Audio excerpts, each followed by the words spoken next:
Welcome to Translano. Hey, there. I'm so glad you're here. This is a space where we celebrate self-expression, individuality, and empowerment. The blue light of my phone made the kitchen look underwater. I came in barefoot, careful not to make the old floorboard by the sink complain, and I saw him at the table with my screen in his hand like it was something fragile and burning at the same time. He didn't jump. He didn't slam it down. He just kept listening, eyes fixed on a point that wasn't the wall, wasn't the window, wasn't even in the room. My own voice, too close, too honest, spilled out into the quiet house. And the question that landed in me, sharp and immediate, wasn't what did he hear? It was, how long has he been listening to me talk about him like I was already alone? The kettle on the stove clicked as it cooled, like a tiny metronome counting out seconds I couldn't take back. He looked up once, just once, and said, so softly it felt like an apology, is that what it's been like inside you? But to tell you how I got there, I have to start much earlier. When I was growing up, my mother kept her life in labeled bins. Not in a cute, Pinterest way. In a practical, almost military way. Winter scarves in one. Holiday decorations in another. Batteries and light bulbs and the extra set of keys in a tin that used to hold butter cookies, even though we never once had butter cookies in our house. She had a label maker and a handwriting style that made everything look like it could survive a flood. If you asked her why, she'd shrug without looking up from whatever she was organizing and say, because then you don't have to think so hard when something breaks. I learned early that thinking hard was for emergencies. For when the car started making a new sound. For when the check engine light came on.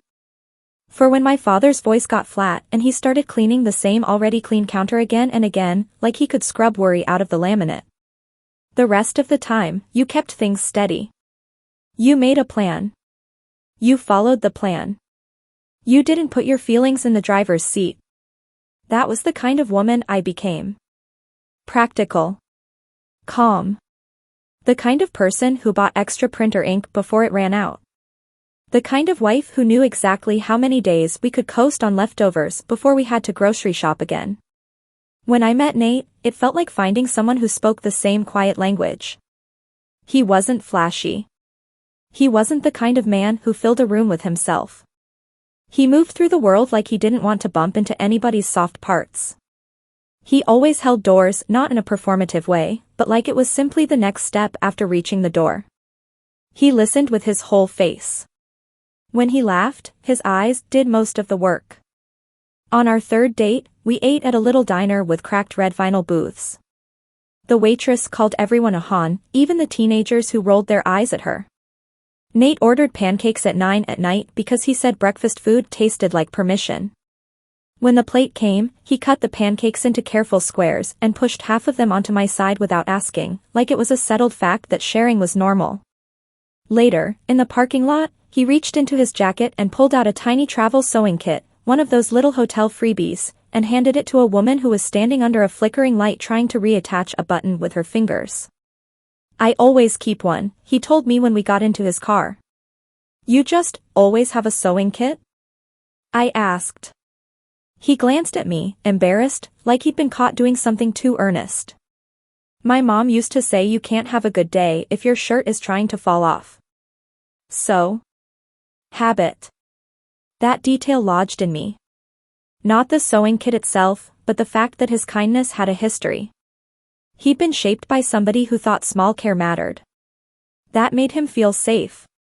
We got married 2 years later, in a little botanical garden where the air smelled like damp earth and orange blossoms. My mother cried quietly into a folded napkin she'd brought from home because she didn't trust the venue's tissues. Nate's dad, Ray, shook my hand like I was joining a team. He had a habit of saying, well, all right then, in this half-grunt, half-laugh way, as if life was a series of odd little deals you accepted. We rented a small house with an uneven back porch and a pecan tree that dropped nuts like it was trying to win a war of attrition against our roof. We painted the spare room a cautious shade of gray and called it an office even though it mostly held boxes we never unpacked. Our marriage, in the beginning, was quiet and competent. We didn't have dramatic fights. We didn't throw things. We didn't storm out. We split chores without needing a chart. He cooked most nights because he found it soothing. I handled bills because spreadsheets calmed me down the way some people liked meditation. On Sundays, we did what we called the reset. Fresh sheets. Grocery run. Vacuum. A pot of coffee that smelled like toasted bread. Nate would hum while he folded laundry, always the same little tune that never became a full song. Sometimes he'd tap his wedding ring against the side of his mug, absent-minded, a soft ping that told me he was thinking without saying anything. I loved him for that steadiness. I loved him for how he never made me feel like my calm was cold. He seemed to understand that my way of caring was often invisible, a stocked medicine cabinet, an appointment scheduled, a bill paid early. I didn't realize then that steadiness can also be a disguise. The first crack in my sense of self didn't arrive with an announcement. It arrived in a sock. It was a Tuesday, late fall, when the light outside turns thin and the house starts smelling faintly of heating dust. I was switching laundry over, hands deep in warm towels, when I noticed a single sock that wasn't ours. Not mine. Not his. A soft black sock, smaller than his, with a tiny stitched flower near the ankle. I stood there holding it, the dryer door open, warm air washing my face. It didn't feel like a betrayal. It felt like a question that had landed in my house without postage. When Nate came home, he kissed my forehead like always. He put his keys in the ceramic bowl by the door like always. He asked, "How was your day?" like always. I waited through dinner. I waited through dishes. I waited until we were both brushing our teeth, side by side, our reflections framed together like a picture we'd gotten used to. Then I held up the sock. His mouth went still around the toothbrush. His eyes flicked to it and away. "Oh," he said, and it came out thin. He spat, rinsed, stared at the sink as if it had answers. It must have gotten mixed in at the laundromat. I took a load there last week. We didn't use the laundromat. We had a washer and dryer. They weren't fancy, but they worked. I knew that. He knew that I knew. I nodded anyway, because my body did what it had been trained to do when something didn't fit, smooth it down. Keep the plan going. Don't overthink unless it's an emergency. But that night, when he fell asleep, his back turned toward me, I lay staring at the ceiling fan as it made its slow, gentle circles. I told myself there could be an explanation. A borrowed sweater. A friend's forgotten sock from a weekend visit we never had. A mistake. Anything. What I didn't allow myself to ask yet was the simplest version: what else don't I know? The next weeks were made of small, almost laughable moments that, stacked together, became heavy. Nate started lingering in the bathroom longer. Not in a suspicious way, nothing like secretive phone calls or locked doors. More like he was trying to borrow time. He'd come out with his hair damp and combed differently, not just towel-dried and pushed aside like usual. He started buying different soap. Not the harsh, pine-scented kind he'd always grabbed without thinking, but something softer. Something that smelled like clean linen and a hint of citrus. The scent clung to his wrists when he reached past me for the salt at dinner. One evening I found a little clear bottle in the bathroom trash with a printed label I didn't recognize. It wasn't medicine. It wasn't anything alarming. It was just unfamiliar. I stood over the trash can like a detective in a very boring crime, and I felt ridiculous. Then I felt ashamed for feeling ridiculous. Then I felt tired. The most confusing part was that he wasn't acting like someone doing something wrong. He wasn't nervous in the way guilt looks. He was nervous in the way fear looks.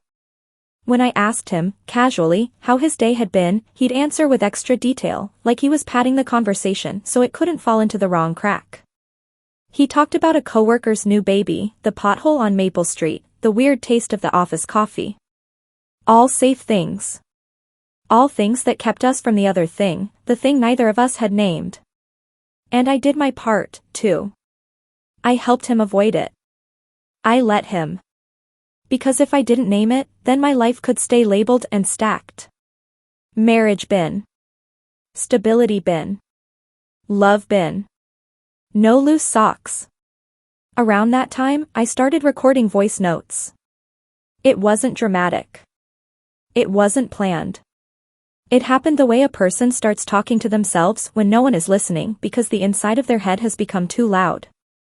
The first one was in my car, after I'd sat in the parking lot of the grocery store for 10 minutes without going in. My hands were on the steering wheel. The air smelled like stale French fries from some long ago drive-thru. I pressed record and whispered, "I don't know what's happening, and I feel like I'm watching my own marriage through glass." When I hit stop, I stared at the file name, New Recording 1. Like it was nothing. Like it didn't contain my fear. I told myself it was temporary. A pressure valve. A way to keep from exploding or interrogating him or crying in front of him in a way that would make him shut down. Nate hated big displays of emotion, not because he thought they were wrong, but because he didn't know what to do with them. He would go quiet, his face searching mine like he was trying to translate a language he'd never been taught. So I put my emotions where he couldn't see them. I didn't realize then that hiding your feelings is still a kind of distance. A quiet one. A polite one. But distance all the same. Winter came. The pecan tree went bare. Our house smelled like cinnamon candles and the chili Nate made when he didn't know what else to do.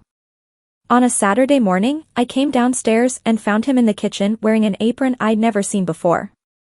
Not the old, stained one we used for messy cooking, but a newer one, light-colored, with a small stitch pattern along the edge. It looked like something my mother would have called nice. He froze when he saw me, one hand still on the coffee scoop.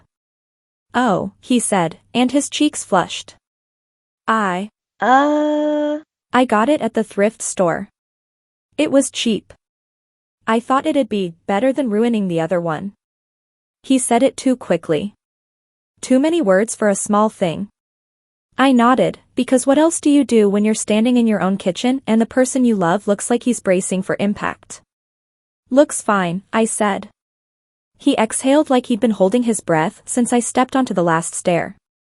While he cooked, I watched him from the doorway. He moved carefully, like he was trying not to take up too much space. Like he was trying to be good. And in that moment, something painful and surprising rose in me, tenderness. Not because of the apron. Because of the way he looked like he was walking on a floor he didn't trust. That afternoon, I made another voice note. My phone was tucked under a pillow on the couch as I sat alone in the living room, the TV muted, the house quiet except for the ticking clock Nate insisted we keep because he said it made the room feel alive. I whispered, "He looked scared today." Not guilty. Scared. I don't know what to do with that. I didn't know then that those notes were becoming a map. Not just of his changes, but of mine. The first time I found clothing that didn't belong to me, I almost convinced myself I was imagining it. It was in the spare room, the office that wasn't, inside one of the boxes we'd never unpacked. I'd gone in there looking for wrapping paper. The room smelled like cardboard and old paint, the air always slightly cooler than the rest of the house like it was holding its breath. I opened a box labeled a holiday, in my mother's handwriting, because she'd insisted on helping us move, and found not wrapping paper but a folded soft fabric, neatly tucked, like someone had been careful. I didn't touch it at first. I just stared. It wasn't lingerie. It wasn't anything overt. It was simply clothing that wasn't his usual. Lighter fabric. Different cut. Something that suggested he'd been trying on a version of himself he didn't know how to introduce. My throat tightened. Not because of disgust. Because of the sudden realization that there was a whole room inside my husband I'd never walked into. I should have closed the box. I should have waited until I could talk to him. I should have been the kind of woman who handles hard things with honesty. Instead, I did what practical, emotionally reserved women sometimes do when they're terrified. I gathered evidence. I picked up the fabric with 2 fingers as if it might leave fingerprints on me. I unfolded it just enough to see what it was, and then I folded it back exactly the way it had been, trying to preserve whatever order he'd created. My hands shook, not wildly, not dramatically, but in small, betraying tremors that made the fabric feel heavier than it should have. Then I opened my phone and recorded another note. I found something in the spare room, I whispered. I didn't know it would hurt this much to find, not an affair, not another person, just another side. I don't know if I'm allowed to grieve the version of him I thought I had. That sentence, the one about grief, stayed with me like a pebble in my shoe. Every step afterward, I felt it. When Nate came home that evening, he noticed nothing. Or he pretended not to. He kissed my cheek, set down a bag of groceries, and said, "I got the kind of pasta you like. The one that holds sauce better." I wanted to scream at the kindness of that. I wanted to shake him and ask why he could remember pasta shapes but not tell me what was happening in his own skin. Instead, I smiled and said thank you. And that night, lying beside him, I listened to the soft, familiar sound of his breathing and realized that love can be present and still not be enough to close a widening gap. The spark, the first real, undeniable moment, came in the form of a question he asked me at the worst possible time. We were at Ray's house for his birthday. Ray grilled burgers outside even though it was too cold, wearing a beanie and flipping patties like he was fighting the weather. Nate's mom, Linda, had strung up a banner that said, "Happy Birthday," with letters that kept curling inward because she'd used cheap tape. My sister, Darla, was there too, my only sibling, loud in a way that made me tired and grateful at the same time. She carried peppermint lip balm everywhere and applied it during conversations like punctuation. We were all sitting around the kitchen table eating store-bought cake. The frosting was too sweet. The air smelled like grilled onions and lemon cleaner. Someone had left the radio on low in the other room, a station that played old songs with too much saxophone. Nate sat beside me, his knee touching mine under the table. His hand rested near his plate, fingers tapping lightly against his fork, a habit he had when he was trying to keep himself calm. Linda was telling a story about Nate as a kid, something about him insisting on ironing his own shirt for picture day because he didn't want wrinkles in the photo forever. Ray laughed with his mouth full and said, "He's always been a particular one."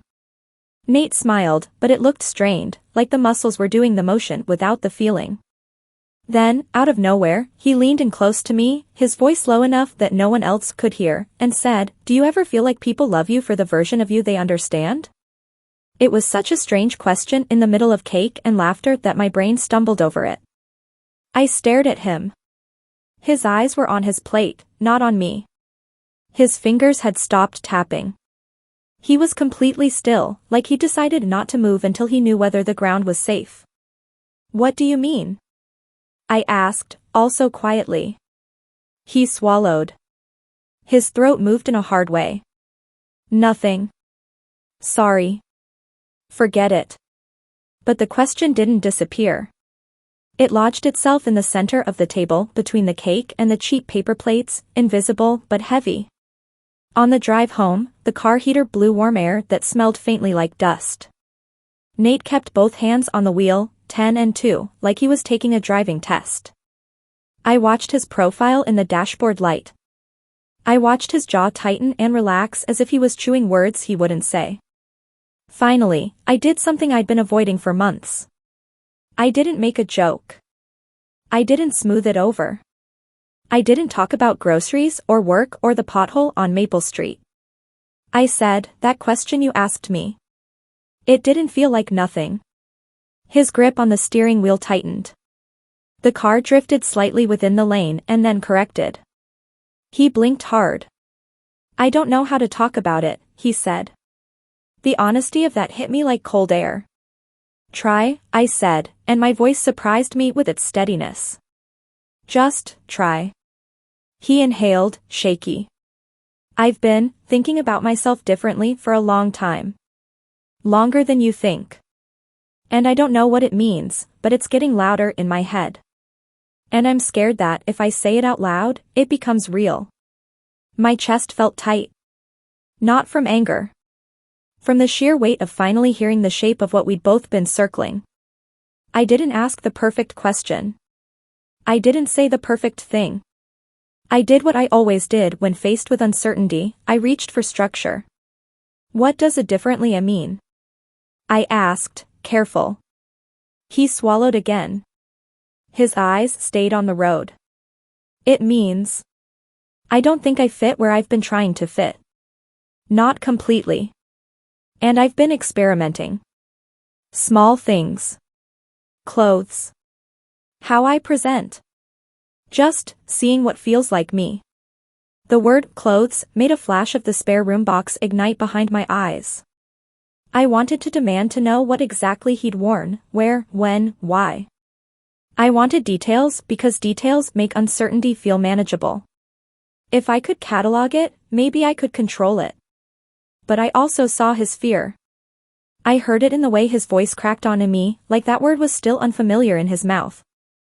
So I did something else. I said, okay. It was the smallest bridge I could build without knowing whether the other side would hold. He exhaled like someone coming up for air. Okay, he repeated, like he didn't trust it. Okay, I said again, and then, because my honesty came out awkward when I was scared, I added, it's a lot. But I'm here. He nodded, but he didn't smile. His eyes stayed wet and fixed on the road. That night, we lay in bed and didn't touch. Not because of rejection, but because both of us felt like we were holding something delicate and we didn't know where to set it down. After he fell asleep, I recorded a voice note with the phone under my pillow like a secret confession. He told me, I whispered. He told me a little. I said okay, and I meant it, but I also feel like someone moved all the furniture in my house and turned off the lights and now I'm walking around with my hands out, waiting to hit something. The first consequence of him telling me wasn't a fight. It was a quiet shift. Nate began to move differently in our home, like he was trying to be both more visible and less noticeable at the same time. He'd ask small questions in the kitchen, voice tentative. Would it bother you if I grew my hair out a little? He asked one morning while he stirred oatmeal, eyes fixed on the pot like it contained the answer. I looked at his hair, short, neat, practical, the same cut he'd had for years. A small change. A manageable change. My brain wanted to say yes, because yes felt like supporting him, and supporting him felt like being a good wife, and being a good wife felt like the only solid role I had. But my feelings were not lined up neatly behind my intentions. I don't know, I admitted. I think I'd have to get used to it. He nodded like he'd expected that. That's fair. Later, he came home with a small bottle of nail polish the color of deep sea glass. He set it on the counter like it was a fragile offering. I thought, he said, and then he stopped, cheeks flushing. I stared at the bottle. It wasn't obscene. It wasn't dramatic. It was just a color. But it represented something bigger than color. It represented him stepping into visibility in a way I couldn't ignore. I don't want you to do this for me if it makes you miserable, he said quietly. I'm not miserable, I said too quickly, and then had to correct myself. I'm confused. And I'm trying not to be unfair. He reached out, touched the bottle with one finger. I'm trying not to be unfair too. That sentence made me pause. What do you mean? He looked at me then, really looked. I've kept things from you. I didn't know how to say it. But you've been living with shadows. The word shadows hit too close to my voice notes. My throat went tight. I wanted to tell him about the recordings then. I wanted to confess that I'd been making my own shadows, storing them in my phone like emergency supplies. But shame has a way of making you protect your secrets even when you want relief. So I nodded and said, we'll figure it out. And that became our phrase. We'll figure it out. It sounded hopeful. It sounded like teamwork. But underneath it, we both knew we didn't have a map. The labyrinth phase, living in contradiction, was not one big lie. It was hundreds of small ones. It was me telling Darla at brunch that Nate was busy with work when she asked why he'd skipped another family gathering, when the truth was that he'd been trying on clothes in the spare room and then sitting on the floor afterward, quiet, because the courage it took left him wrung out. It was Nate going to the grocery store alone and coming back with bags that rustled too loudly, and me noticing a receipt with items we didn't need, and neither of us saying anything because naming it would make it real. It was the way he started to pull away from physical closeness, not because he didn't love me, but because his relationship with his own body had become complicated in ways I didn't understand, and my relationship with his body had become complicated in ways I didn't want to admit. I missed him.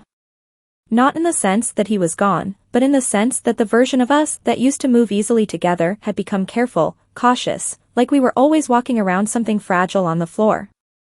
I started to feel like I was married to a person and an unsaid thing.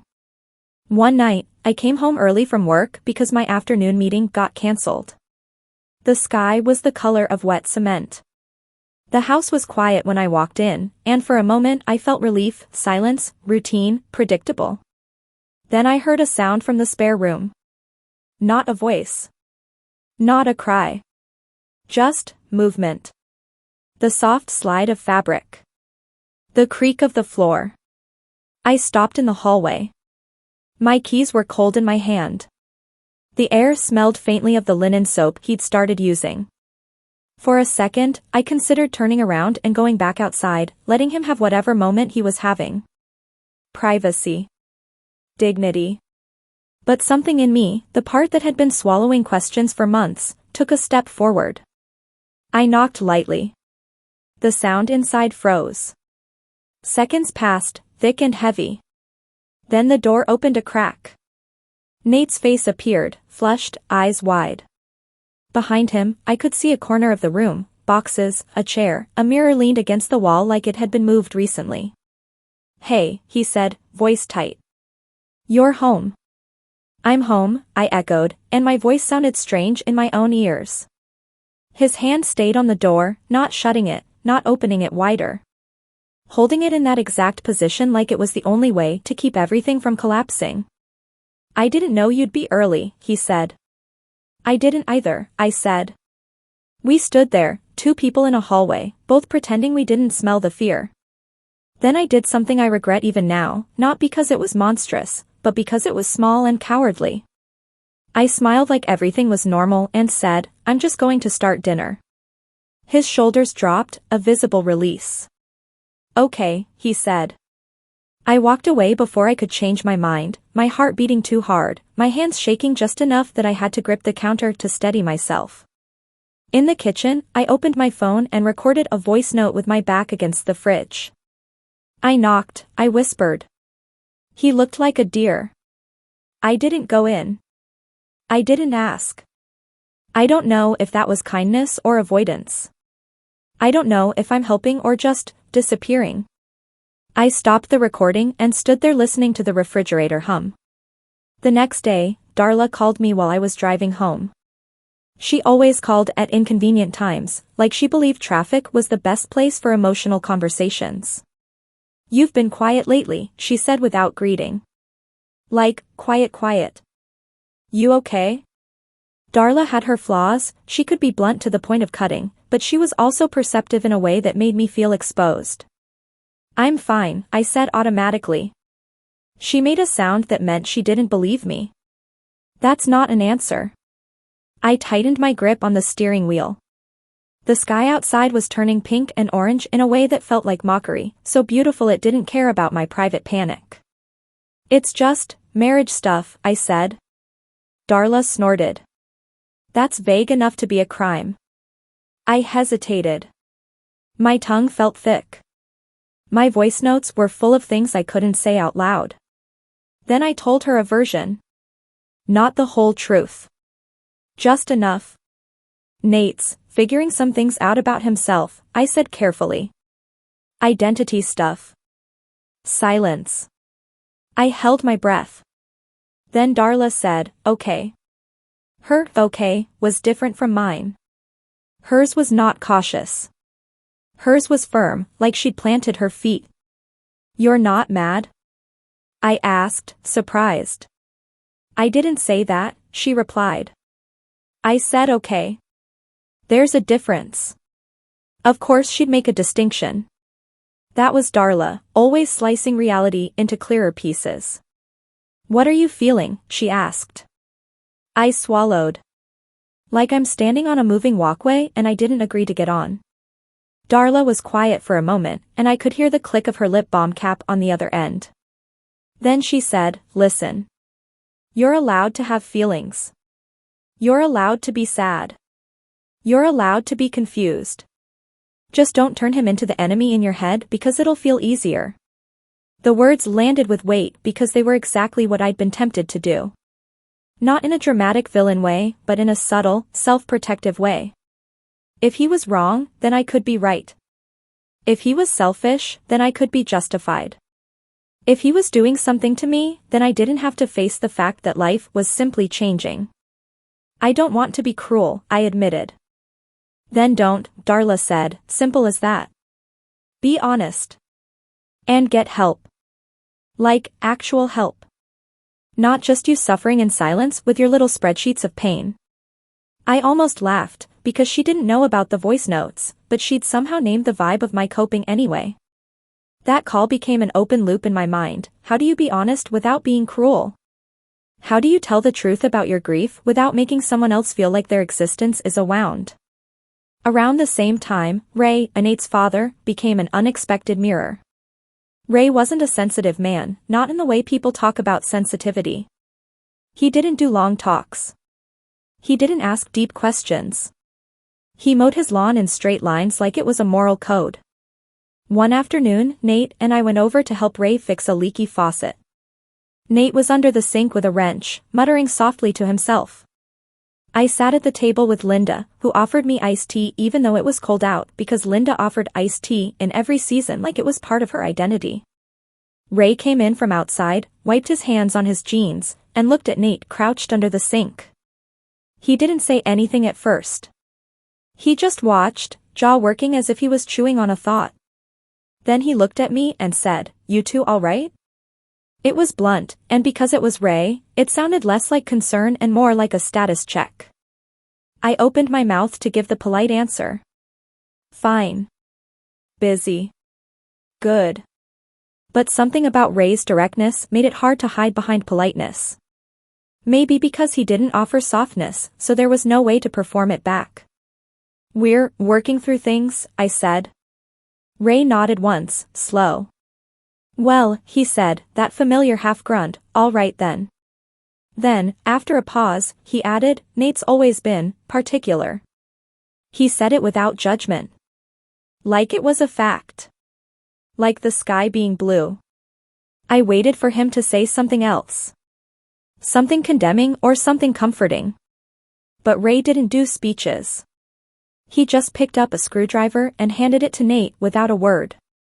In that moment, I saw a kind of love I didn't fully understand, love that shows up as tools, as presence, as not making someone's complexity into gossip. And it made me wonder if I could learn that kind of love. Not perfect understanding. Just staying. The unexpected event that shifted everything didn't come from a dramatic confrontation. It came from my own mistake. Nate and I had started taking evening walks in our neighborhood, partly because movement helped with anxiety, partly because walking side by side made talking easier than sitting face to face. Our streetlights flickered on with a faint buzz. Dogs barked behind fences. The air smelled like fireplaces and damp leaves. One night, we were walking past the little park near our house, the one with the swing set that always squeaked no matter how much the city supposedly maintained it. Nate was quiet, hands in his pockets, shoulders hunched. You can ask me things, he said suddenly. I glanced at him. I know. You don't, he said, and there was no accusation in it, just sadness. You're careful. Like you're afraid if you ask the wrong thing, you'll break me. My stomach tightened. I don't want to hurt you. He stopped walking. The streetlight above us made his face look pale. I'm already hurt, he said softly. Not because of you. Because of all the years I didn't let myself be real. But you not asking doesn't protect me. It just makes me feel alone in it. I opened my mouth and closed it. My thoughts scrambled, like papers blown off a desk. I wanted to tell him, I'm scared too. I wanted to tell him, I'm grieving. I wanted to tell him, I feel like I'm losing you and that makes me want to cling to the old you so hard I could bruise both of us. Instead, I did what I'd been doing, I nodded. I'll try, I said. We walked home in silence. When we got inside, I went to the bathroom and locked the door, something I rarely did. I sat on the edge of the tub and recorded a voice note, voice shaking with restrained emotion. He said my carefulness makes him feel alone. But if I stop being careful, what comes out of me? I don't know if I can say the truth without making it sound like blame. I stopped the recording, wiped my face with toilet paper because I didn't want to use a towel and leave evidence, and then I did the exact thing that would later undo me. I left my Bluetooth settings on. The next morning, I drove Nate's car to work because mine had a low tire. His car was older, the kind with a temperamental connection to your phone. I didn't think about it. On my lunch break, I sat in the car and listened to my newest voice note, trying to figure out what I wanted to say to him that night. My own voice filled the car, intimate and raw. I felt my chest ache with it. When I got home, I parked in the driveway and went inside, distracted by the grocery list in my head. Nate asked if I wanted tea. I said yes. We moved around each other in the kitchen like roommates who still loved each other but didn't know how to be married in the same way anymore. Then Nate said, very casually, "Hey, did you listen to something in the car today?" My hands froze on the mug. "What do you mean?" He shrugged, but his face was too careful. When I got in to go to the store earlier, my phone connected and something started playing. I turned it off right away. I didn't mean to hear anything. Time slowed. The kitchen smelled like peppermint tea and dish soap. The light above the sink buzzed softly, a sound I'd never noticed before. "What did you hear?" I asked, and my voice came out smaller than I intended. Nate's eyes flicked to mine and then away, like he couldn't bear to hold me and the truth at the same time. "Just a little," he said.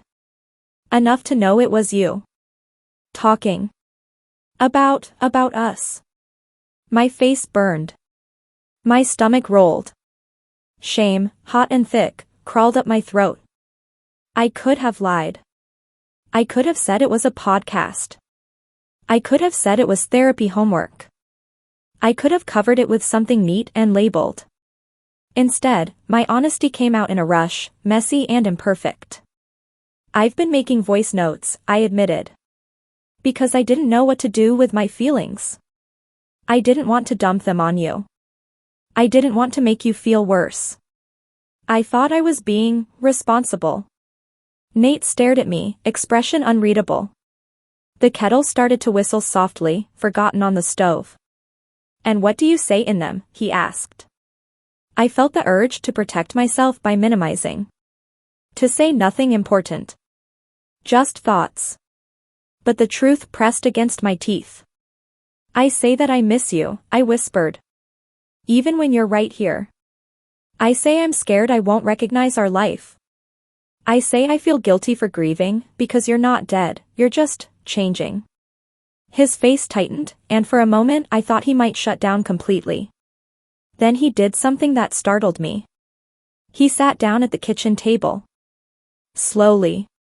Like his legs couldn't hold him anymore. "Can I hear them?" he asked. The question hit me like a wave. "No," I said immediately, too fast. "I mean, maybe. I don't know. They weren't for you."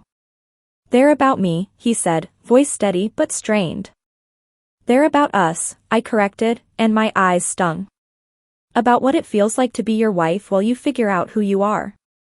Nate rubbed his hands together, a nervous habit I'd never seen him do before. He looked younger in that moment, like the confident adult mask had slipped. "I didn't want to do this to you," he said quietly. I hated that sentence. Not because it was untrue, but because it made him sound like a disaster to be endured. Like his identity was a harm. "I don't want you to think of yourself like that," I said, my voice breaking. "But I also need you to understand. I didn't choose this either. I'm trying to catch up." He nodded, slow. "I know." The kettle whistled louder. I turned it off with shaking hands, the steam rising between us like a curtain. That was not the collapse. Not yet. The collapse came weeks later, in the quietest way. After the Bluetooth incident, something shifted. Nate became both more careful and more restless, like he couldn't decide whether my honesty meant he should hide more or share more. I started trying to talk instead of recording. I'd sit with him on the couch, my hands twisted in my lap, and ask questions that felt clumsy. "What does it feel like?" I'd ask. He'd stare at the carpet. Like I've been wearing a coat that never fit. And I kept telling myself it was fine, because everyone said it looked fine. "Do you want me to call you something different?" I asked one night, the question tasting strange. He looked at me, eyes glossy. "I don't know," he whispered. "I don't know yet." We started couples counseling with a therapist named Janelle who wore bright scarves and had a habit of tapping her pen against her notebook when she was thinking, not impatiently, but rhythmically, like she was keeping time for our words. Janelle didn't rush us. She didn't tell me I needed to be instantly supportive. She didn't tell Nate he needed to have everything figured out. She asked us to name what we were afraid of without accusing each other. In one session, she looked at me and said, "What do you feel you're losing?" The question made my throat close. I stared at the carpet in her office, at a small stain shaped like a comma. "I'm losing the story I thought I was living," I said finally. "The future I planned for. The version of us I knew how to be good at." Janelle nodded gently. "And what do you feel you might gain?" I didn't have an answer. That scared me. After therapy, Nate and I would sit in the car in silence before driving home, like we needed a buffer between honesty and our real life. The car smelled like his linen soap and the peppermint gum he chewed when he was anxious. One evening, after a particularly hard session, Nate said, "I think I want to try being more myself in the house. Not hiding in the spare room." My stomach tightened. "Okay," I said, but my voice didn't sound convincing even to me. He looked at me, a small, hopeful smile trying to form. "I'm not asking you to pretend it's easy. I'm asking you to be here." "I am here," I said, and my voice sharpened unexpectedly. "I'm right here. I'm doing therapy. I'm asking questions. I'm trying." He flinched, and I immediately regretted my tone. "I know," he said quietly. "I know you are." At home, he went into the spare room for a long time. I sat on the couch, watching the TV without hearing it, listening to the tick of the clock that made the room feel alive. Eventually, he came out. He wasn't dressed wildly. He wasn't performing. He looked like himself, but with choices that were clearly deliberate, clothes that fit differently, hair pinned back with a simple clip. A softness in his presentation that made his vulnerability visible. He stood in the doorway like he'd stepped into a different climate. "I can go change," he said immediately, panic flickering in his eyes. If this is too much." "No," I said, "too fast." Then I had to slow myself down. I forced air into my lungs. "No. Stay." He stayed. He sat at the other end of the couch, not touching me, hands folded, posture rigid like he was trying to make himself small. I wanted to say something comforting. Something that would ease his fear. But my mind was loud with grief and love and confusion all tangled together. So I said the most honest thing I could manage. "You look like you're trying really hard," I whispered. Nate's eyes filled with tears. He nodded once, sharp. "I am," he said. And then, because I couldn't stop myself, because my own truth was pressing too hard, I added, "I'm trying too." He turned his face away, wiped at his cheek quickly like he was embarrassed by the tear. "I know," he said. We sat like that for a long time, the TV flickering silently, the clock ticking, the house holding our fragile effort. Later that night, I went to bed early. Nate stayed up, saying he needed to clean the kitchen, though it was already clean. I knew what that meant. He needed something to do with his hands because his feelings were too big. I lay in bed in the dark, listening to the soft sounds of him moving around. Cabinets opening. The sink running. A dish set down carefully. Then silence. The bedroom door opened quietly. The mattress dipped as he sat on the edge of the bed. I felt him there without turning. My body was heavy with exhaustion. I'm sorry, he whispered. The words were so soft they almost didn't register. But they landed hard. For what? I asked, my voice rough. For the years, he said. For the hiding. For making you feel like you were living with someone you didn't fully know. I swallowed. My eyes stung. I hid too, I admitted, surprising myself. Not who I am. But what I felt. I've been recording voice notes instead of talking to you like a grown-up. He was quiet. Then he said, I found your phone earlier. My body went cold. What? He inhaled shakily. It was on the table. And it lit up. And I saw the recordings. I shouldn't have. I know I shouldn't have. His voice cracked. But I pressed one. Just one. And then another. And then I couldn't stop. The room tilted. The darkness felt thick, pressing in. I turned over slowly, my heart pounding so hard it made my ears ring. He was sitting there, shoulders hunched, face wet. My phone lay in his hand like evidence. How much did you hear? I asked. His voice was barely above a whisper. Enough. The collapse wasn't a scream. It wasn't a dramatic argument. It was the feeling of my insides giving way, like a carefully built shelf snapping because one too many things had been stacked on it. I sat up, my sheets tangled around my legs, and I couldn't find words at first. My mouth opened and closed like a person trying to breathe underwater. You listened, I finally said, and the hurt in my voice surprised me. You listened to me when I wasn't ready to be heard. I know, he said, crying openly now, not wiping his face. I'm so sorry. I didn't mean to violate you. I needed to know. I needed to know what I was doing to you. Because you won't always tell me. The accusation was gentle, but it still hit. I didn't tell you because I didn't want to make you hate yourself, I said, voice shaking. I didn't want you to hear my grief and think you were wrong for being real. Nate shook his head, desperate. I don't hate myself because of you. I hate myself because I learned to. And I'm trying to unlearn it. But I can't do it alone while you're silently hurting. I pressed my hands to my face, trying to hold myself together. The room smelled faintly of laundry detergent and the peppermint tea we'd had earlier. What did you hear? I asked again, because I needed to know what had entered his mind. He swallowed hard. I heard you saying you loved me. I heard you saying you were scared you'd stop being attracted to me and that made you feel like a terrible person. I heard you saying you felt guilty for missing the old version of me. I heard you saying you didn't know if you could stay married in the same way. Each sentence was a stone dropped into my chest. I felt exposed in a way I'd never felt before. Like my private thoughts had been turned inside out and hung up in the kitchen. You weren't supposed to hear that, I whispered. But it was true, he said, and his voice wasn't angry. It was broken. And I needed to know the truth, even if it hurt. Because I've been making choices without fully seeing the cost to you. I stared at him in the dark.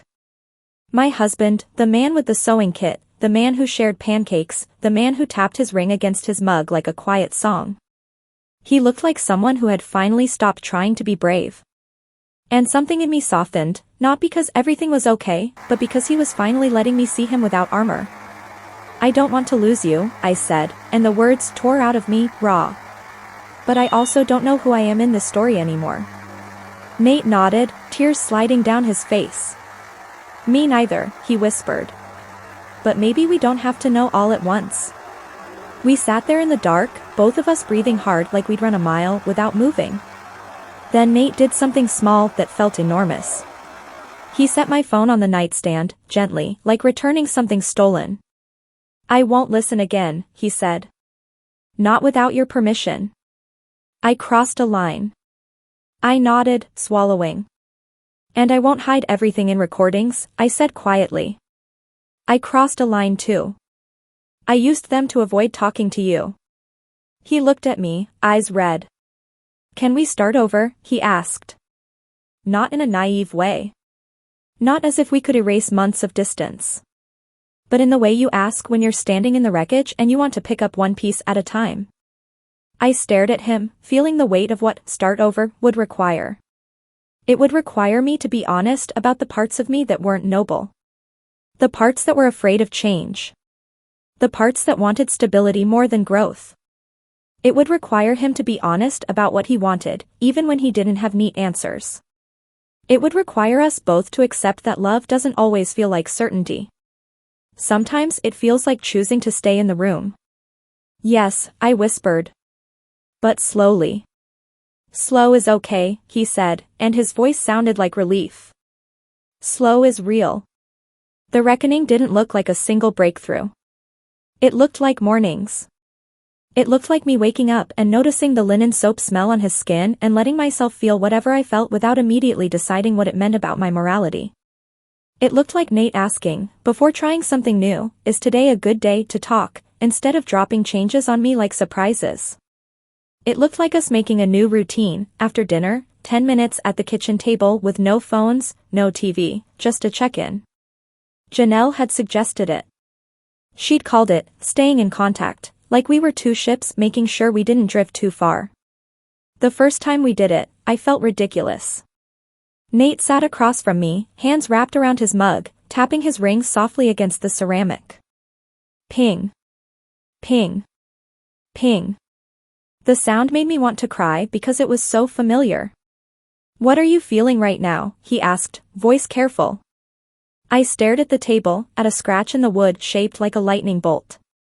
Like I'm learning a new language, I said.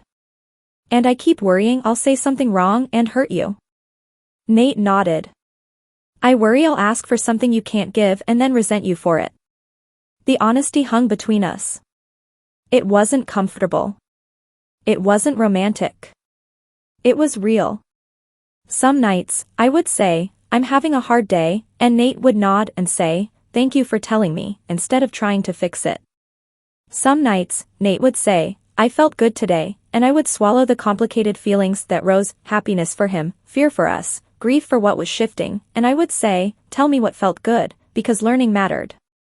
I started therapy on my own, too, because Darla was right. I couldn't expect to navigate this with nothing but silent suffering and private recordings. My therapist was a quiet woman named Priya who wore small hoop earrings and kept a smooth river stone on her desk that she rolled under her palm when she listened. In our third session, she said, you've been treating your feelings like something dangerous that needs containment. What would happen if you treated them like information instead? Information. That word made sense to me. My practical brain loved information. I started trying it. When fear rose, I didn't immediately label it as wrong. I asked, what is this fear telling me? When grief rose, I didn't shame myself. I asked, what am I mourning? When love rose, because it did, stubbornly, I let it exist without demanding it solve everything. One of the most important parts of the reckoning was admitting something out loud that I'd been terrified to say. It happened at the kitchen table during our 10-minute check-in.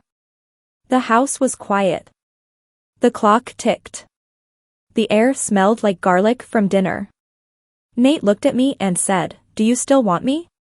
The question was simple, and it held a universe. I felt my throat close. I could have lied. I could have offered comfort. I could have said yes, in a way that would make him feel safe. But we had promised slow and real. I took a breath that felt like stepping off a ledge. I want you as a person, I said carefully, tears burning my eyes. I want your presence. Your laughter. Your kindness. Your mind. I want you in my life. Nate's eyes glistened. And the rest, he whispered. I swallowed hard. The rest is complicated, I admitted. Not because you're wrong. Because I'm human. And I'm still learning what attraction means for me when the picture changes. And I'm scared to say that because I don't want it to sound like rejection. Nate nodded slowly, and his face twisted with pain for a moment. Then he did something that made me respect him more than any grand gesture could have. He didn't lash out. He didn't accuse me. He didn't collapse into self-hatred for me to rescue him from. He said, quietly, "Thank you for telling me the truth." I started crying then, silently, tears dropping onto the table. Nate reached across and put his hand near mine, not grabbing, just offering. I placed my fingers against his, and we sat like that, connected by a touch that didn't demand more than we could give. That was rebuilding trust. Not a dramatic declaration. A hand on a table. We began to set boundaries that weren't punishments, just guardrails. Nate agreed not to make major changes without talking to me first, not because he needed permission to exist, but because marriage is shared space and shared space needs communication. I agreed to stop using voice notes as a substitute for conversation. I didn't delete them, though. Priya suggested I keep them as a record of my growth, not as a weapon. So I moved them into a folder labeled "A Process," and the label made me both laugh and wince at myself.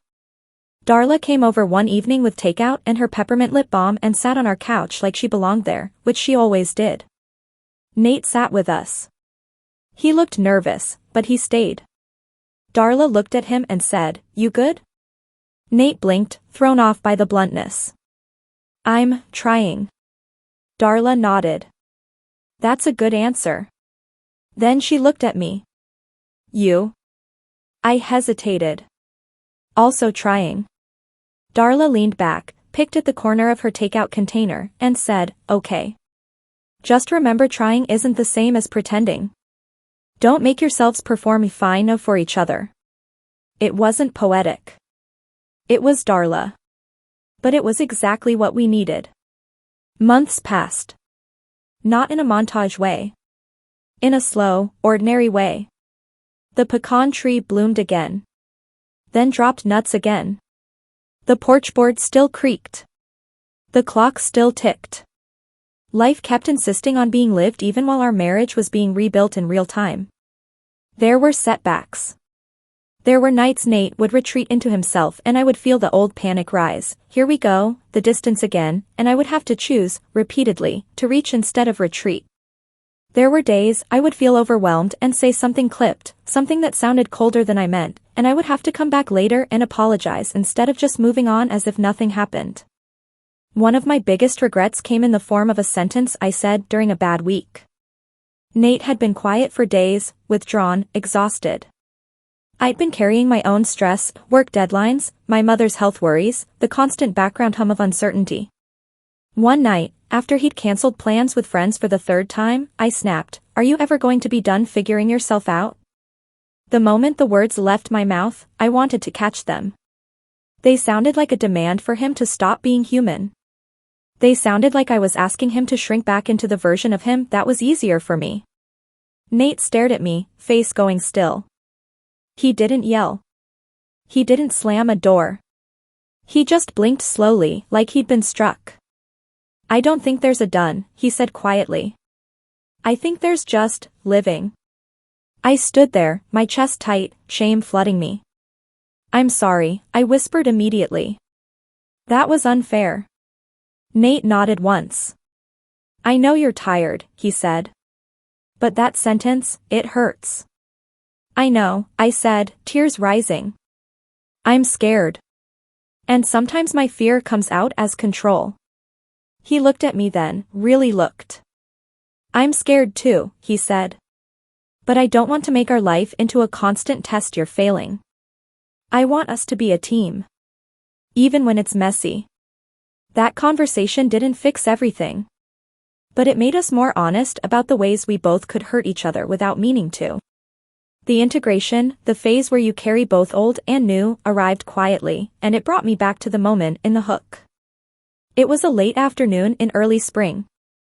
The light through the kitchen window was golden, dust floating in it like tiny planets. The house smelled like coffee because Nate had started making it again, strong and dark, the way he used to. We'd been doing better. Not perfect. But better in a way that felt earned. I'd started recording voice notes again, but differently. Not as a hiding place. As a tool I sometimes used after we talked, to reflect. And Nate knew about them now. We had an agreement, they were mine unless I offered to share. That day, I'd recorded one in the car before coming home. It wasn't dramatic. It was me saying, I think I'm learning that love isn't a frozen picture. It's a moving thing. And I'm allowed to move too. I didn't mean for anyone to hear it. But my phone, traitor that it was, had been left on the kitchen table when I went to change upstairs. And Nate, meaning to set it by the charger, had brushed the screen. Play. When I came downstairs, I saw him at the table, phone in hand, my voice spilling out into the room, intimate and uninvited. The same blue light. The same underwater feeling. The same kettle cooling. And the same question rose in me, how long has he been listening? But this time, it landed differently, because the story behind it had changed. I stepped forward, my feet cold on the floor, my breath shallow. Nate looked up immediately, guilt flashing across his face. I'm sorry, he said, quick. It started playing. I tried to stop it, but he hadn't stopped it. Not right away. He'd listened long enough to be sitting there with that tender, broken look. I reached out and took the phone from his hand. My fingers brushed his, and I felt him flinch, waiting for anger. I sat down across from him, the chair scraping softly on the floor. How long? I asked. He swallowed. Long enough to hear you say love is a moving thing, he admitted, voice trembling. Anne. I didn't mean to. But hearing you say that, he broke off, eyes wet. It mattered. I looked at him. I thought of all the months between the first sock and this moment. All the times I'd avoided. All the times he'd hidden. All the times we'd chosen to stay anyway. I could have made this a courtroom. I could have made it a betrayal. I could have made it a sign that nothing had changed. Instead, I did something new. I asked, do you want to hear the whole thing? He blinked, surprised. Only if you want me to. I nodded slowly. I do, I said, and my voice shook not with fear but with the weight of choosing openness. Nate's shoulders sagged, relief and grief moving through him at once. I pressed play again. My own voice filled the kitchen, saying things I'd once been too afraid to speak directly. This time, I watched Nate's face as he listened. I watched him absorb my words not as ammunition, but as information. As truth. As connection. When it ended, there was a silence that didn't feel like a void. It felt like space we were allowed to breathe in. Nate reached across the table, palm up, offering. I placed my hand in his, and his fingers closed gently around mine. I don't know what our future looks like, I said, voice soft. I still have days where I feel grief. I still have days where I miss the old story. And I still don't have all the answers about what love will ask of me. Nate nodded, thumb brushing my knuckles. Me neither, he whispered. But I know I want to be honest. And I want to be kind. And I want to keep building whatever this is with you, as long as you're willing. I held his hand tighter. I'm willing, I said, and the words felt both heavy and true. But I need us to keep making room for both of us. Not just for your becoming. For mine too. Nate's eyes filled again, but this time his tears didn't look like shame. They looked like release. I can do that, he said. And in that moment, I realized something that would have sounded impossible to the woman I was at the beginning of this story. Acceptance isn't a switch you flip. It's a practice. It's waking up and deciding, again and again, to meet the person in front of you instead of clinging to the person behind you. Some parts of our marriage stayed the same. Nate still hummed while folding laundry. The tune still never became a full song. Ray still said, well, all right then, like life was a series of odd deals. Linda still offered iced tea in winter. Darla still snapped her lip balm cap like punctuation. And some parts changed. Nate's presentation became more consistent, less hidden, more integrated into daily life. Not as a performance, but as relief. We made space in the closet in a way that felt symbolic and ordinary at the same time. We moved the mirror in the spare room out into the hallway, not because mirrors are magical, but because hiding had become a habit we were trying to break. Our intimacy changed too, not in explicit ways, not in ways I'm going to narrate for strangers, but in the sense that we had to relearn comfort. Relearn touch. Relearn what it meant to be close without pretending. There were still hard days. There were still moments when I caught myself looking at old photos and feeling a sharp ache, as if I was holding a ghost of a version of us that had been simpler. But even then, I started to see the ache differently. Not as proof that I was failing. As proof that I had loved deeply. As proof that change costs something because connection costs something. One evening, months after the kitchen table phone incident, Nate and I sat on the back porch under the pecan tree. The air was warm, thick with the smell of grass and night. Fireflies blinked over the yard like tiny, inconsistent stars. Nate tapped his ring against his mug out of habit. Ping. Ping. I listened, and the sound didn't make me sad anymore. It made me grateful. Because it meant he was here. Present. Alive in his own life. He looked at me and said, "Do you ever miss it? The old US?" I swallowed. The question was gentle, not demanding. Yes, I admitted. Sometimes. Nate nodded, eyes steady. Me too, he said. But I also don't want to go back to being someone you loved because I was easier to understand. I reached for his hand, squeezing. I don't want that either, I whispered. I want to love you because you're real. We sat there, listening to crickets, watching the fireflies blink. Our life wasn't perfect. It wasn't a tidy resolution. It was an imperfect truth we were learning to carry without dropping. And when I think back to the woman I was, my mother's labeled bins, my own obsession with stability, I don't hate her. I understand her. She was trying to keep the world from breaking. But the world breaks sometimes anyway. Not in explosions. In quiet cracks. In socks in the dryer. In questions asked over cake. In a phone playing a voice you never meant to share. Now, when something breaks, I try not to rush to label it and stack it away. I try to sit with it. To listen.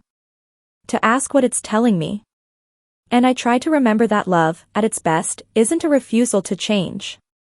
It's the courage to keep meeting each other, again and again, without pretending the meeting is easy. Thank you for staying with me through all of this. If something here touched something in you, a memory, a question, a feeling you couldn't name before, then this story did exactly what it was meant to do.